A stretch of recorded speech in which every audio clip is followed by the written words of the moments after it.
I am your new commander! Give me buffs now! Wow, this is gonna be a lot of work. Welcome back to my channel. I just thought I'd make a short video just to go through what being a commander actually means and what a commander actually does and what benefits you get. There's probably more disbenefits than benefits because it is quite short being a commander, but I'll just quickly go through what you actually get. So one of the perks of being a commander is that you get different type of mansion skin, which is pretty cool, the Overlord's Mansion. You also get different March skin as well, which is quite fun as well. So those are sort of very minor things, but quite cool. So if we go over to Scent Vale, I'll show you the meat of what Commander actually does. So if we go to Commander Office, so one of the things you can do is change the world flag for your server. I've left it as a Union because it is mixture of different nationalities. It's very tempting to put British flag up, but I'll just keep it as is, and then you can just do a description of the world. I think it's in Japanese for breads from around the world because the original Alliance name was Japanese for bread, so I'll just leave it. Really makes no difference. So commander skills. So as a commander you get various types of skills. One of them, you can get 900 gems for being a commander, so I used that straight away. I thought it was 900 per day, and I thought, well, that's just minimal, but it's actually 900 gems for the entire time you are commander, so that's completely negligible. So forced relocation, so this is quite an OP skill. So what you can do is you can teleport any operative's base randomly across the world, but it does, once they are teleported, a 10-hour shield is applied, so you can use this offensively and defensively. So if you have an enemy alliance or an enemy operative you want to rally, you can rally them, and you can you can scout them, and you can see who's defending them, and you can force relocate all the defenders, and those defenders' base will be teleported and their troops will be pulled back to their base. So you can actually rally an enemy operative and remove all his defenders, which is quite OP and quite nice, but you can only do it up to 14 times. You could, if your own team, if you have someone that's offline in your alliance and gets attacked, or someone else is getting attacked anywhere in the world, you can also forcibly relocate them as well, so you can use this as sort of a defensive skill as well, just to protect someone. Peace cooperation, this one's quite OP as well, so you can prevent an operative from attacking other operatives in alliance buildings for 1 hour. So if you were to attack another alliance and you have the commander skill, you can actually mark out, 10 of the top players, etc., 5 of the top players, all the top players of an enemy alliance, and stop them from attacking you, so they're sort of defenseless. So that's quite a nice skill as well. You can also use that to stop people attacking you in security centers and things like that, so that's quite cool as well. Scout command, you can find any operative in the world, so that's quite a nice little skill. I suppose you'd only really use that if you've destroyed an enemy base and it teleports around the world and you just want to find it again and destroy it again, so very limited use. You do get some boosts as well, so these are one-time skills, so you can increase the construction speed within the world by 10% for 24 hours. Research boost, so use construction and research boost during the world battles. Medical boost is quite nice, you can increase healing speed within the world by 50%, so typically you'd use that after Saint Vale when you get large amounts of people on the server who are incapacitated. And training boost as well, so when you have like an ace type event or a world battle where you have a day of training troops, you can activate that and you can get 30% extra training speed, which is quite a nice skill for everyone on the server. There are commander rewards, so after Saint Vale you can give rewards out.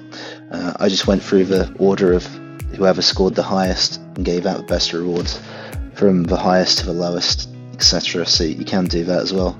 That's probably more of a chore than a benefit, but you can give other people in your alliance some nice rewards. You can't give yourself rewards as well, so you can't give yourself 16 rewards, which would be funny, but you can't do that. So here we get on to the main part of being a commander. As a commander you can give people honours, which are buffs, and you can give people marks as well, which are debuffs as well. So if you look at if we go through the buffs one by one, so this is probably the second most important buff you can give people. So you can increase building construction speed and research speed by 15%. So this is quite a nice buff you can give someone before they do a big construction project, because it can shave hours and days off their construction timers. So it's quite an OP buff. This one, Minister of Eternal Affairs, no one really ever needs it. Typically you have more resources than you need, but if you're lacking resources, you can use this if you want to farm all day. It's a pretty pointless buff though.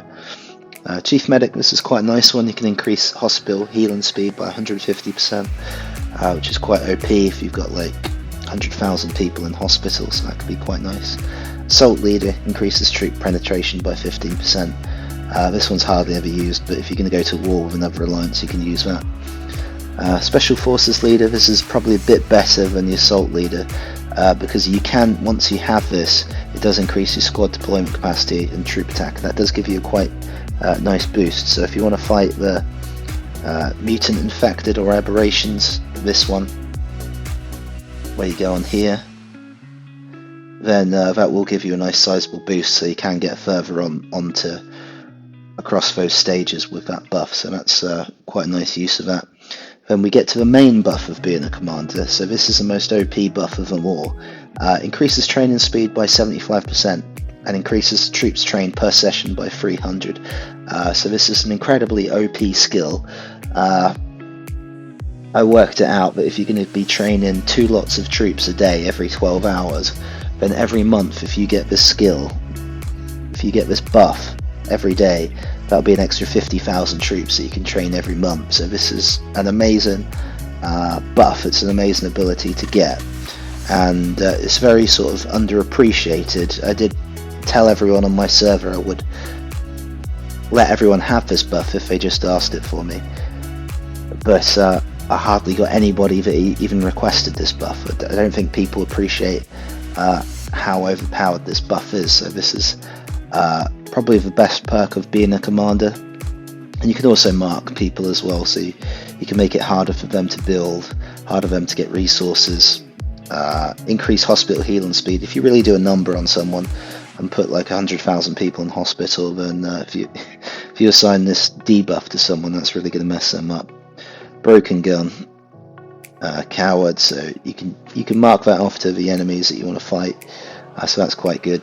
Braggart as well is completely crippling because it increases training speed, decreases by 38%, and decreases the amount of troops that people can get. So this is, if you get this debuff, you're going to have a very bad time for a couple of weeks. This is completely crippling, and yeah, not very nice to receive. So those are those buffs, but just to point out that you can only give one buff at a time to someone, so most of your day as a commander is just going to be giving buffs to people. So this person's asking for a troop buff, so you're just going to have to copy their name, go into the commander's office. I'm sort of getting very fast at doing this, putting in their name, switching the buff to them, and just giving them a thumbs up or something. So someone wants a sub commander, that means. Ooh.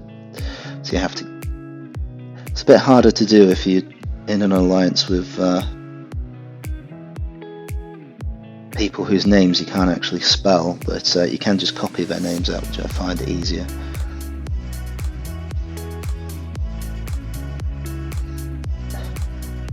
There we go. So that's that, and that's pretty much what you can be doing as a commander all day. I pretty much give out like 100 buffs every single day, so it can be completely onerous, and it is a massive time consuming activity. So being a commander is quite fun. You can do some cool little tricks, and you can annoy other alliances, which is always fun, but it's quite a lot of manual work just going through here and applying buffs for everyone, and especially if you offer this to a whole server as well on ace type events or world battle events, you are really busy all day and you will get dozens of messages, people asking you for buffs. So only be a commander if you've got a massive amount of time. I've done it for 2 weeks. I'm never going to do it again, probably, or not for a long while. So just take that into consideration if you ever want to be a commander. One last thing, a commander has quite a nice little ability as well. So you do have a world bulletin board as well. So anything you write in the world bulletin board gets sent to a system message to every single player.